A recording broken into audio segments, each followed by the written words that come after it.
नमस्कार, प्रणाम, आदाब, सत श्री अकाल। स्वागत है आप सभी का आपके अपने यूट्यूब चैनल सांडिल्य एजुकेशन में, जिसमें आज हम सब चर्चा करेंगे सीटेट में लगातार पूछे जाने वाले प्रश्न क्लास नंबर 2। पहले हम कुछ 30-32 बिंदुओं पर चर्चा कर चुके हैं। आज फिर हम वहीं 30 या 32 बिंदुओं पर चर्चा करेंगे, जिसमें हम विशेषकर उन प्रश्नों को रखेंगे, उन बिंदुओं पर चर्चा करेंगे जो बार बार आपके एग्जाम में पूछे जाते हैं।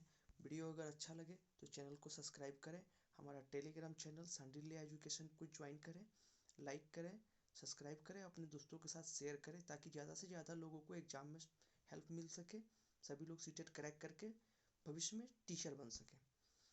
तो आइए, सबसे पहला बिंदु आज का जो है मधुबनी पेंटिंग। मधुबनी डिस्ट्रिक्ट जो कि बिहार में है, मधुबनी पेंटिंग कैसे बनाई जाती है? तो मधुबनी पेंटिंग चावल के आटे से बनाई जाती है। दूसरा बिंदु, मधुबनी पेंटिंग में रंग के लिए कौन सी चीज़ों का प्रयोग किया जाता है? मधुबनी पेंटिंग जो है वो पूर्णतः प्राकृतिक है, मतलब उसमें किसी भी कृत्रिम चीज़ का उपयोग नहीं किया जाता है। प्रकृति से जो चीज़ें उपलब्ध हैं उसी का उपयोग करके उस पेंटिंग को बनाया जाता है, इसलिए ये मधुबनी पेंटिंग पूरे वर्ल्ड फेमस है। तो उसमें जो रंग के लिए जो उपयोग किया जाता है उसमें नील, हल्दी पाउडर, फूल तथा पेड़ों के छाल, इन्हीं का उपयोग करके उनमें रंग लाया जाता है और उस पेंटिंग को बनाया जाता है। मधुबनी चित्रकला में किन किन चीज़ों का चित्रकारी किया जाता है? अब रही बात कि मधुबनी पेंटिंग में कौन कौन सी वस्तुओं का पेंटिंग बनाया जाता है, कौन कौन सी चीज़ों का पेंटिंग बनाया जाता है। तो प्राकृतिक वस्तुओं से बनाया जाता है वो पेंटिंग, इसीलिए उसके अंतर्गत जो पेंटिंग बनाई जाती है वो पेड़ पौधे, जीव जंतु, फूल, चिड़िया, मानवता से संबंधित, मछली, जानवर तथा प्रकृति में उपलब्ध बहुत सारी चीज़ों का चित्र बनाया जाता है। मतलब ये जो मधुबनी पेंटिंग है पूर्ण रूपेण, एक दूसरे शब्दों में कहिए तो प्रकृति को जोड़ने वाली एक कलाकृति है। चौथा पॉइंट, फूलों की घाटी किस राज्य में है? ये बार बार प्रश्न पूछा जाता है, एनसीईआरटी में मेंशन्ड है, इसलिए इस प्रश्न को भी आप लोग याद करके जाइएगा। फूलों की घाटी किस राज्य में है? फ्लावर वैली, तो उत्तराखंड। कन्नौज जिला किस राज्य में है? तो कन्नौज जिला उत्तर प्रदेश में है। यह जिला इत्र के लिए प्रसिद्ध है। इत्र, वो जो सेंट होता है ना, उसी के लिए जिला सबसे ज़्यादा फेमस है। यहाँ गुलाब जल एवं केवड़ा भी मिलता है।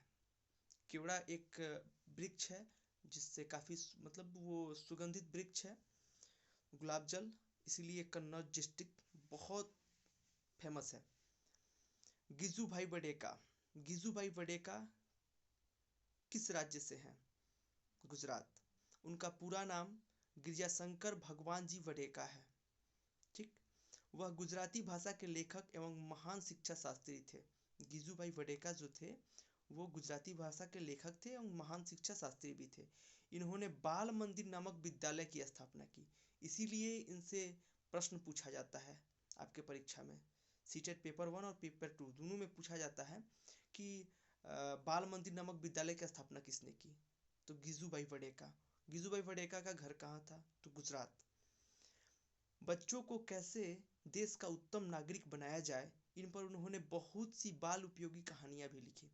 इन्होंने बहुत सारी कहानियाँ भी लिखी हैं कि बच्चों का कैसे विकास किया जाए, सर्वांगीण विकास कैसे किया जाए, बच्चे कैसे आगे चल के एक अच्छा नागरिक बने, देश के विकास में सहयोग करें।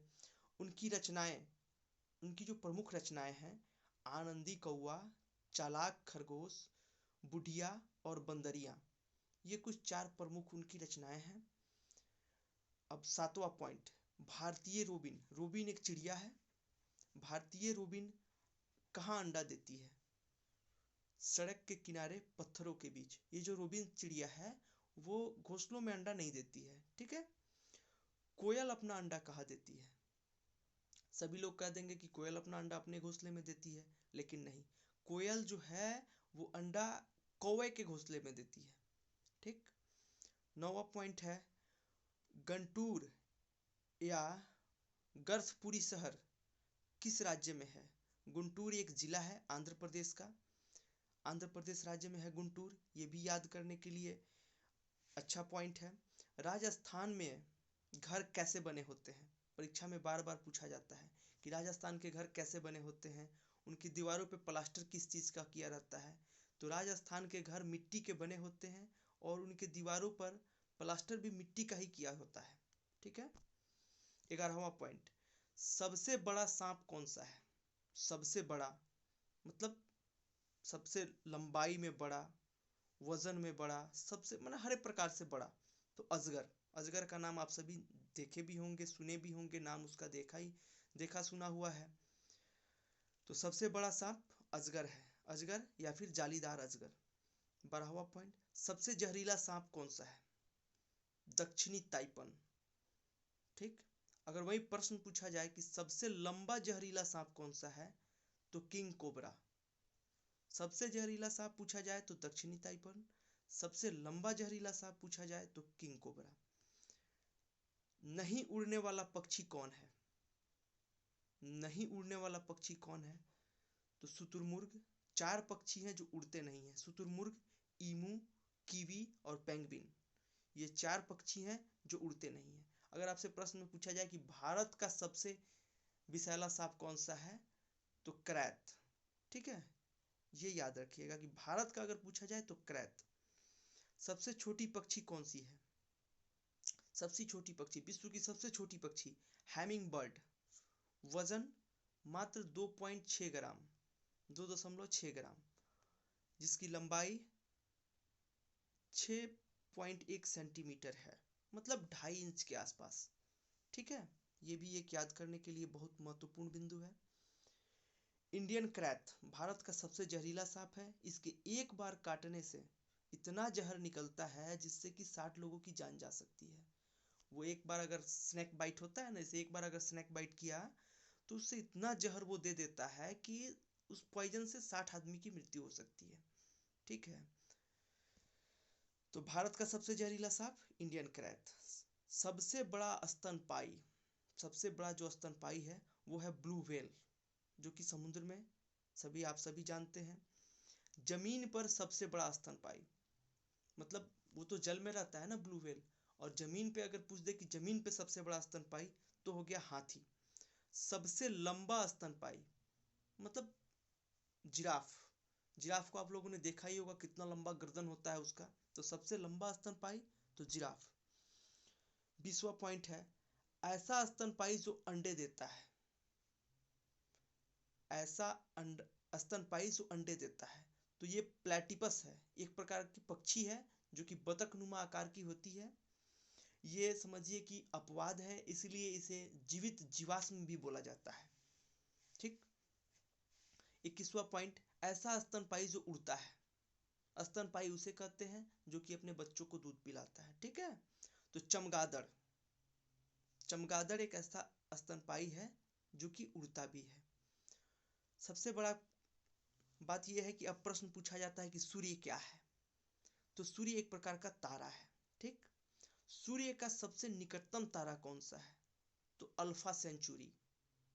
ये सभी जो बिंदु हैं ये परीक्षा के दृष्टिकोण से बहुत ही महत्वपूर्ण है। मतलब 30 बिंदु हैं, उसमें से आपको 1 या 2 या फिर 4 तक आ जाना ही आ जाना है, क्योंकि ये सारे जो पॉइंट मैं अभी डिस्कस कर रहा हूँ ये सभी एनसीईआरटी में मेंशन्ड है।